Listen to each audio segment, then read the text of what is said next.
Nós vamos ler o versículo 22 até o versículo de número 25. 1 Pedro 1, 22 a 25 diz assim: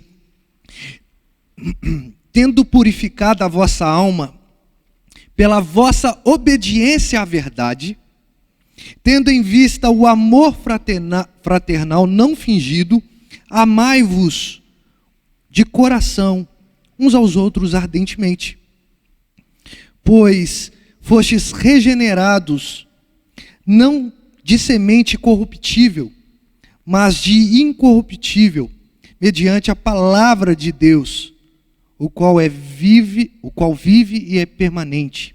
Pois toda a carne é como a erva, e toda a sua glória como a flor da erva. Seca-se a erva e cai a sua flor. A palavra do Senhor, porém, permanece eternamente. Ora, esta é a palavra que vos foi evangelizada. Que o Senhor fale aos nossos corações nessa noite, em nome de Jesus. O tema da nossa mensagem é como viver o amor. E eu quero introduzir falando a respeito desse sentimento, que muitas vezes já deixou de ser um sentimento, passou de ser um costume que foi elevado às potências mínimas, diminutas, e agora todo mundo ama de alguma forma. Porque o amor, segundo o conceito da sociedade, é um sentimento extremamente raso. O amor, não há, no amor da sociedade, no amor contemporâneo, não há profundidade. Não há nenhuma questão de se entregar, de ter recebido o amor para poder dar de volta esse amor para alguém. O amor tem sido cada vez mais minado. Se não é minado, o amor, ele é cada vez mais banalizado e bestializado, por que não dizer assim? Banalizado porque qualquer um se diz condizente com o amor ou tem condições em amar. Se colocam assim. Mas a verdade é que o amor, ele não é um sentimento humano. O amor é um sentimento primeiro de Deus para conosco. E nós lemos no início desse culto a respeito desse amor. E nós lemos, nós amamos, nós tivemos a capacidade de amar, nós temos a capacidade de amar porque Deus nos amou primeiro. Ele nos olhou e nos amou, mesmo na nossa miserabilidade. Agora, a grande dificuldade que nós temos é como viver esse amor. E é onde a gente chega nesse texto. Pedro escreve à igreja perseguida. Parece uma ironia falar isso, porque nós estamos sendo perseguidos como igreja. E o próprio Jesus, ele predisse a respeito dessa perseguição. Todos quantos querem viver de maneira piedosa em Cristo vão ser perseguidos. O apóstolo Paulo também falou a respeito dessa perseguição. Ser crente hoje é motivo de ser perseguido, só que a diferença é que o amor deve estar tão ardente a ponto da gente não negociar o amor que Deus derramou sobre as nossas vidas. O nosso cristianismo tem que ser um cristianismo fervoroso, um cristianismo que vai às últimas consequências, mesmo que isso nos custe algumas questões em tentar trazer à tona ou desfazer de alguns pecados. E os crentes da Judéia, de todo o berço cristão ali, eles foram duramente castigados pelos imperadores da época. E começaram as diásporas, as dispersações dos crentes. A gente tem duas maneiras de olhar essas diásporas, essas dispersações. A primeira delas, que nós devemos observar, é a questão de os crentes precisavam cumprir o ID do Senhor. E depois do Pentecostes, estava tudo muito gostoso. Todo mundo contava com a simpatia do povo. Tinham tudo em comum, os interesses eram em comum. E aí veio a perseguição para que o povo pudesse entender que o ID, ele precisa acontecer. Viver a realidade da igreja é ótimo, mas melhor do que isso é anunciar para o perdido que existe um Salvador. Viver a realidade eclesiástica é excelente. Como é bom os irmãos viverem unidos. Mas é importante que a igreja seja boca de Deus lá fora. Isso tem uma profunda ligação com essa diáspora, porque afinal de contas Deus é soberano sobre todas as coisas, e Ele não quer que a igreja fique estática enquanto o mundo está precisando de uma palavra de esperança. A primeira coisa então que nós temos que entender é que essa dispersação, ela foi conduzida pelo Espírito Santo de Deus, que é soberano. A segunda coisa que nós temos que entender é que aonde há luz, há também uma questão de perseguição. Aonde você faz a diferença por meio do evangelho, da boa nova, você vai estar incomodando a treva. E as trevas, elas não brincam conosco. O crente não deve andar em cordas bambas. Ele não deve estar saltando ou dançando em meio a um precipício. Porque o mundo, ele destrói. Eu fui hoje até um estabelecimento para que prestasse um serviço a mim, cortar meu cabelo. E eu tive a oportunidade de ser atendido por um jovem que contou um pouquinho do testemunho dele. E ele falou assim, olha, eu usava todo tipo de droga, até chegar no crack. Eu fui preso, mas depois que eu saí, Cristo ele me encontrou. E ele mudou a minha história.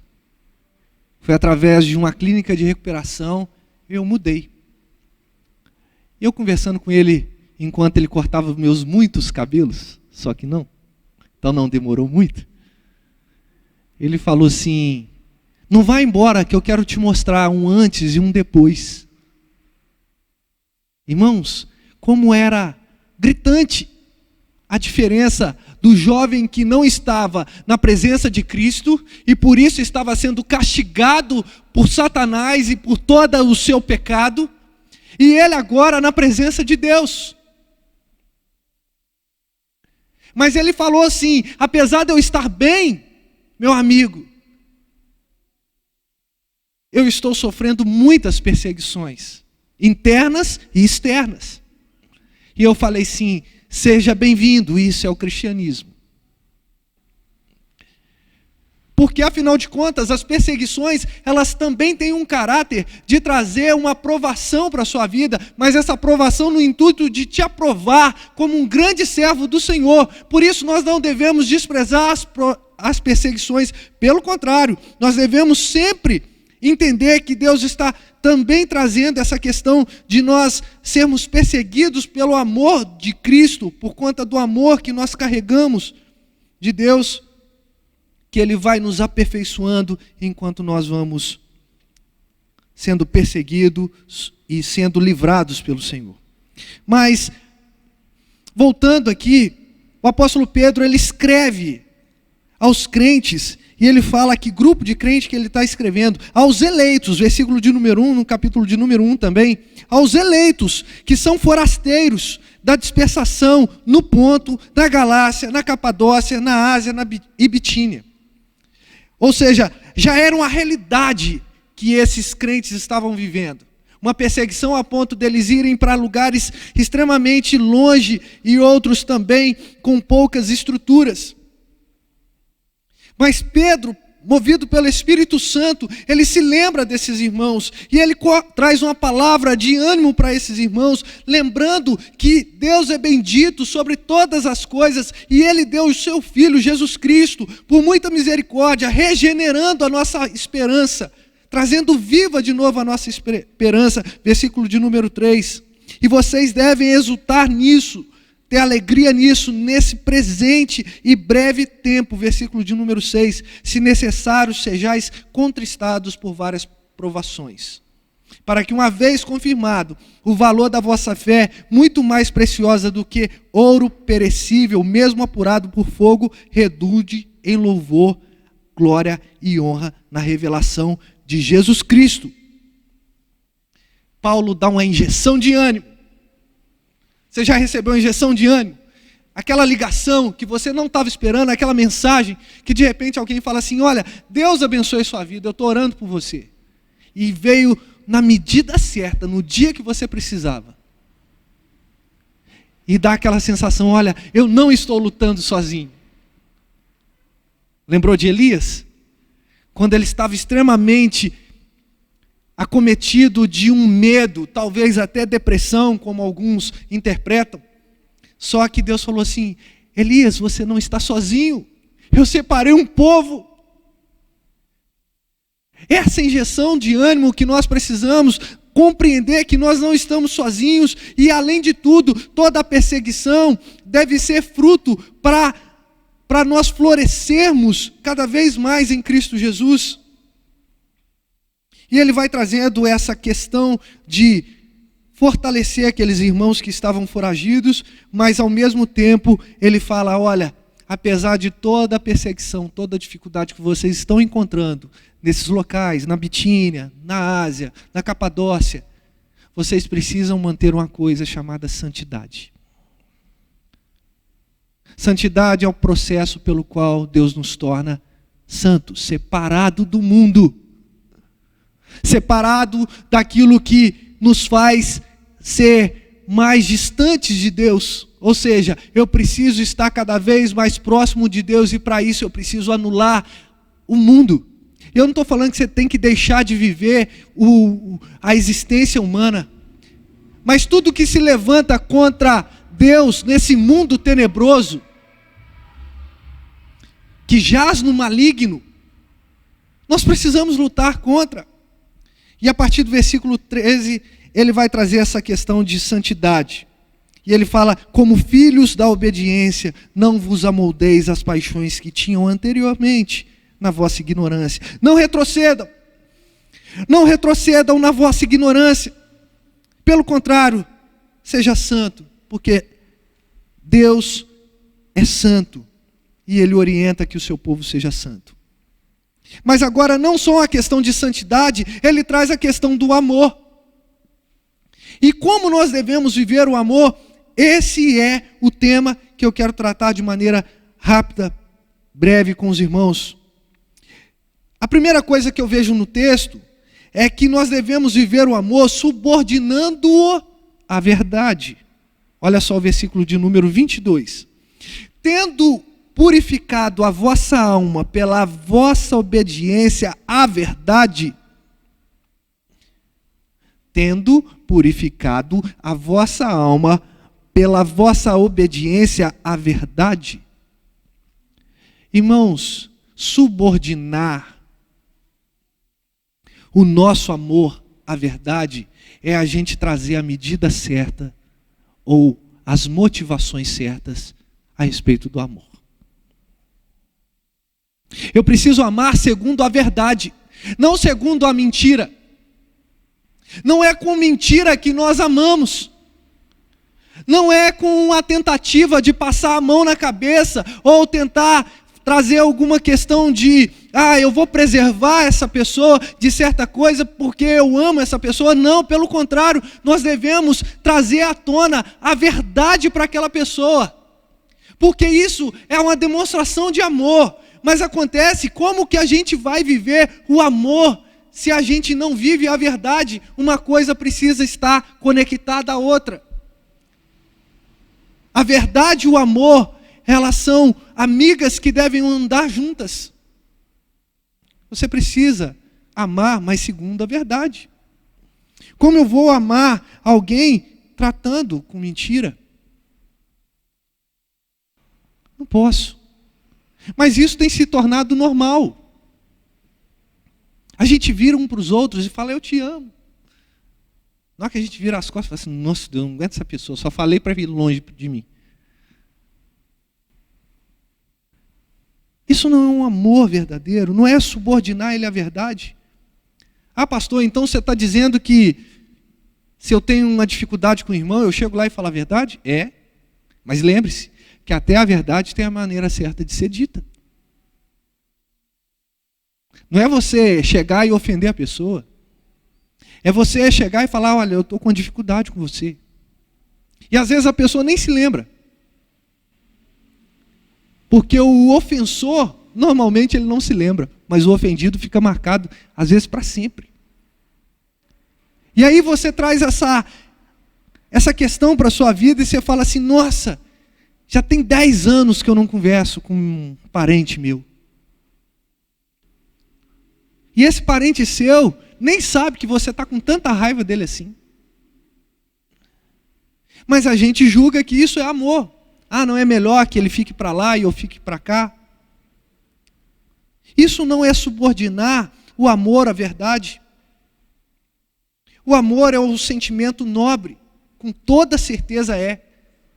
Mas ele é nobre porque ele é galgado pela verdade. Se ele deixa de ser galgado pela verdade, ele não é um sentimento nobre. Ele é um sentimento oco, um sentimento frívolo, raso, ínfero, passageiro. Ele é qualquer coisa, talvez nem sentimento é, porque ele não é galgado pela verdade. O apóstolo Pedro ele vai dizer isso de uma maneira muito perfeita. Porque ele chega e fala a respeito da purificação da alma pela vossa obediência à verdade. Então, peraí, deixa eu aprofundar um pouquinho mais. Para eu poder subordinar à verdade o meu amor, eu preciso também estar purificado na minha alma. Eu preciso ter uma questão de santidade também. Eu preciso entender que eu preciso ser lavado completamente pelo sangue do Cordeiro. E aí sim, tendo purificado a vossa alma. Mas espera aí, não acabou. Pela vossa obediência à verdade. Porque a verdade não é uma matéria para ser conhecida somente. A verdade é para ser também subordinada o sentimento e a nossa prática. Você sabe a verdade? Cristo Jesus é a verdade. Ótimo, então pratique o cristianismo. Viva o cristianismo, porque assim você está praticando a verdade e assim você vai ter capacidade de amar. Portanto, irmãos, como viver o amor? Viver o amor, nós devemos viver o amor subordinando-o à verdade. Porque ele continua, o apóstolo Pedro, pela vossa obediência à verdade, tendo em vista o amor fraternal, não fingido. Olha só como é que ele fala a respeito desse amor puro, com sentimentos e motivações corretas. Não fingido, amai-vos de coração. Amai-vos de verdade uns aos outros. Aí ele coloca mais uma prerrogativa, ardentemente. Não fingido, de coração, a todas as pessoas, uns aos outros, mútuo, coletivo, só que ardentemente, intenso. Assim como Cristo nos amou de maneira intensa, ao ponto de se auto-entregar numa cruz, nós devemos também amar as outras pessoas de maneira ardente, mas com a verdade. E às vezes, irmãos, é também preparar o nosso coração, ou a nossa mente, para a gente compreender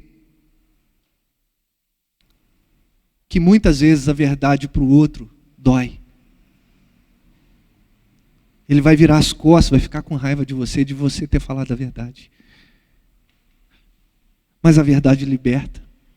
A verdade é o ponto do amor, é o ponto-chave do amor. Então, por isso, nós devemos subordinar o nosso amor à verdade. Como eu vivo o amor? Segundo ponto. Sabendo que ele é fruto do resgate de Deus.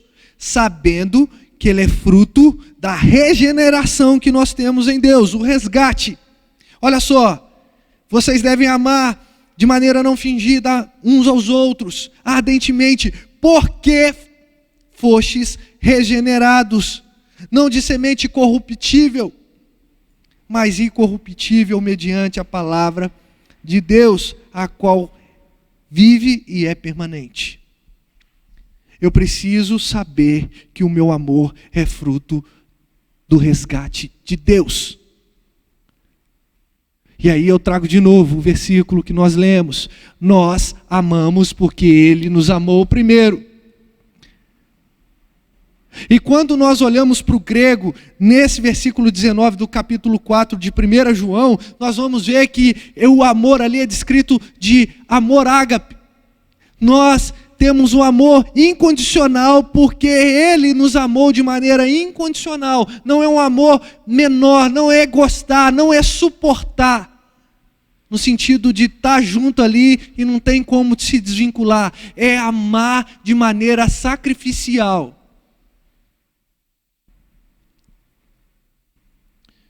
Eu fico pensando, irmãos, como a nossa sociedade tem vivido a respeito do amor.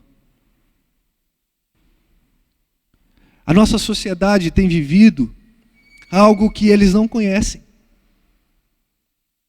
Porque quando o amor de Deus nos atinge, nós vamos em direção a Cristo. E de maneira absoluta Ele nos abraça. E nós não conseguimos sair das suas garras de graça. E quando nós somos seduzidos pelo pecado, ainda que nós tropecemos, o Cristo que sempre nos abraçou, Ele continua nos abraçando. Mas nós precisamos deixar o nosso coração disponível para Cristo. Não podemos cauterizar o nosso coração. Homens de corações cauterizados, endurecidos, tempos que nós estamos vivendo.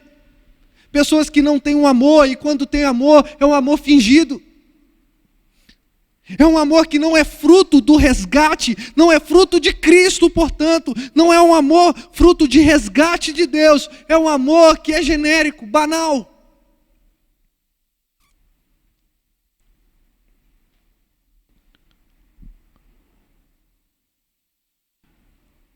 Isso é muito difícil viver. Uma realidade que nós devemos trazer aos nossos corações. Filhinhos, não amemos só de palavras. Não amemos só de boca para fora. Mas amemos na verdade. Porque nós estamos espelhando exatamente o amor de Deus sobre a vida das outras pessoas. As outras pessoas olham o nosso amor e elas medem em nós o amor que Deus derramou sobre as nossas vidas. Quando o apóstolo Paulo fala assim, vós sois cartas lidas para o mundo, essa carta tem uma mensagem que Deus é amor. E quando as pessoas olham para nós, elas precisam olhar o amor de Deus. E não a religiosidade travada. E não uma religiosidade pautada na minha moralidade, naquilo que eu acho muito mais certo. Não, é o amor. E o amor está expressado aonde? Na palavra do Senhor, a gente vai tratar disso.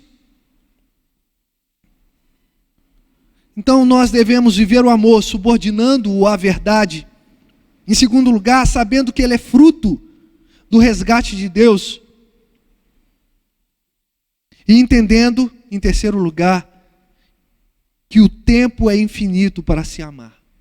Por que eu coloquei isso? Porque o apóstolo Pedro ele vai fazer um paralelo com a palavra de Deus, que é permanente. Vive e é permanente. E nós, agora que somos alcançados por Cristo, nós também somos permanentes. A nossa eternidade já começou, o céu já é aqui. Porque o crente alcançado, ele já está gozando das benesses de Deus. Nós precisamos entender isso. Só que agora essas benesses estão ainda deturpadas pelo próprio homem, pelo nosso próprio coração. É o que a gente chama de já e ainda não. Já estamos salvos, mas não totalmente. Já podemos desfrutar das bênçãos do Senhor, a presença do Senhor é real, mas nós teremos uma presença maravilhosa na glorificação do céu, mas a presença do Senhor já é real no nosso meio. Por isso, eu coloquei esse ponto, porque o amor, ele não pode ser por um determinado tempo. Tem gente que coloca prazo de validade no amor. O amor não tem prazo de validade. Quem ama, ama. Quem ama, ama. E ponto final. Ah, mas o outro está me decepcionando, mas eu amo a si mesmo. Ah, mas aí ele fez uma coisa que eu não gostei, ama a si mesmo. Ah, mas ele está mais feio, ama a si mesmo. Ah, mas está mais bonito do que eu imaginava, ama a si mesmo. Está com mais dinheiro, melhor ainda, né? Você deve amar a pessoa, não o dinheiro, que aí é problema. Aí é pecado. Mas o dinheiro facilita. Mas ele não pode também ser algo que deve ser o centro do seu amor. Queridos, uma sociedade líquida, como nós temos essa expressão nos dias de hoje, o amor também se torna líquido. Amor que vaza das nossas mãos. Não é um amor concreto que se pega, que podemos depositar a nossa expectativa ali. Numa sociedade líquida se produz amor líquido. Mas quando o amor, ele é entendido que é infinito, ele vai ser subordinado também à palavra de Deus. E diz assim, mediante a palavra de Deus, a qual vive e é permanente. Pois toda a carne é como erva, versículo de número 24, e toda a sua glória como a flor da erva. Seca-se a erva, cai a sua flor. A palavra do Senhor, porém, permanece eternamente. Ou seja, sempre é tempo de amar. Daqui 10 anos, você vai ler as mesmas escrituras sagradas e vai estar escrito aqui a mesma coisa, ame uns aos outros. Na verdade, entendendo que ele é fruto do resgate de Deus, entendendo que não há barreiras de tempo para esse amor, porque a palavra, ela permanece para sempre, e esta é a palavra que vos foi pregada, evangelizada, trazida como boa nova. Amemos uns aos outros. Quero terminar, irmãos. Por que eu estou trazendo essa mensagem aos irmãos? Porque eu nunca, e aí eu vou falar de maneira particular, eu nunca sofri tanto como nos últimos dias, porque eu consegui compreender que o amor é um amor que se preocupa, um amor que se importa. Eu não consigo mais lidar com a emoção barata, omissa, e depois chegar para a pessoa que eu vejo às vezes no erro, no pecado, e eu também, por que não? Porque eu sou pecador também, mas eu não posso ver as pessoas cometendo certos tipos de pecados contra o Senhor, pessoas que professaram a sua fé em Cristo, e não confrontar com a verdade, porque isso vai contra o meu entendimento de amor de Deus.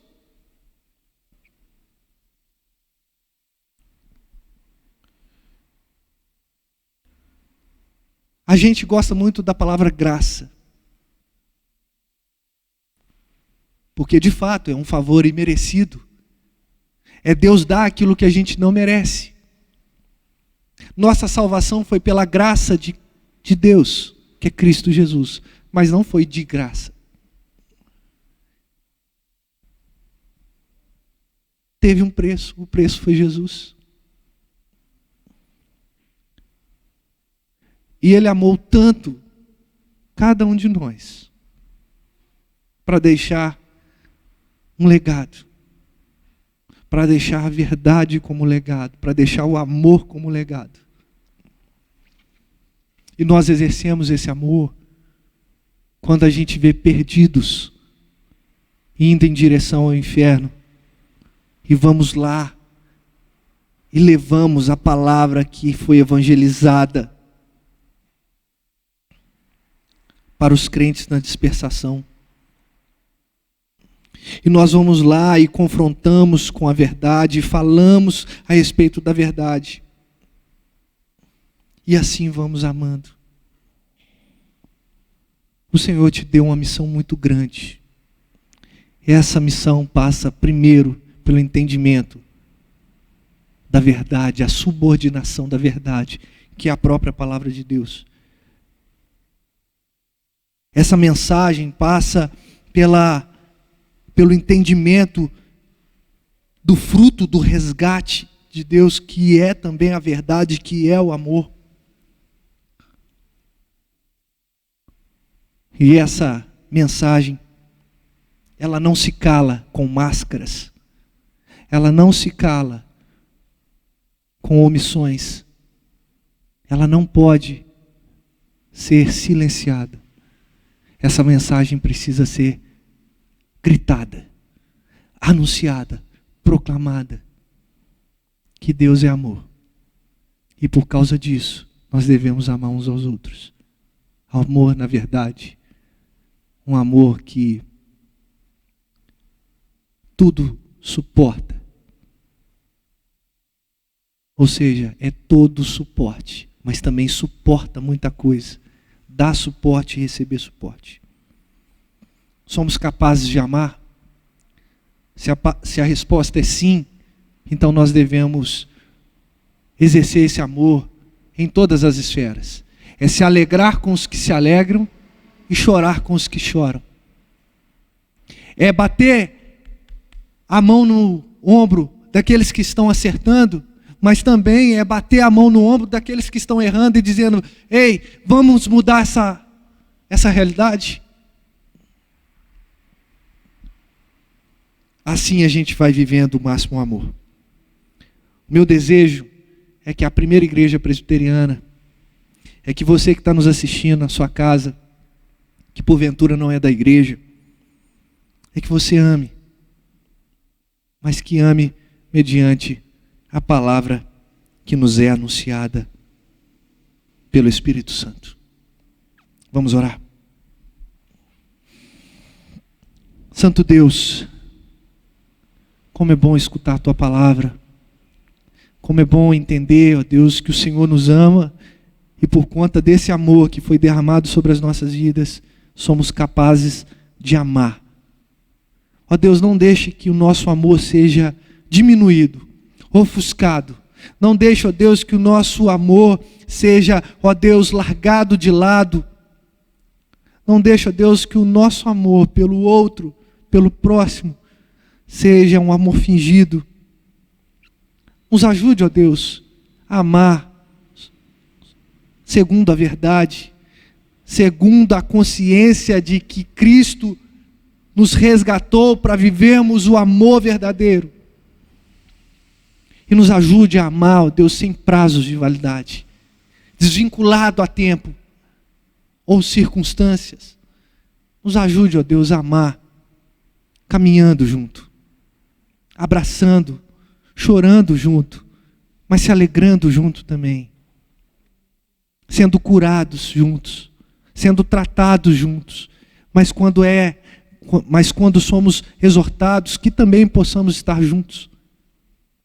Deus, cuida para que nós possamos viver o amor segundo a medida do seu Filho. Em nome de Jesus que nós oramos. Amém.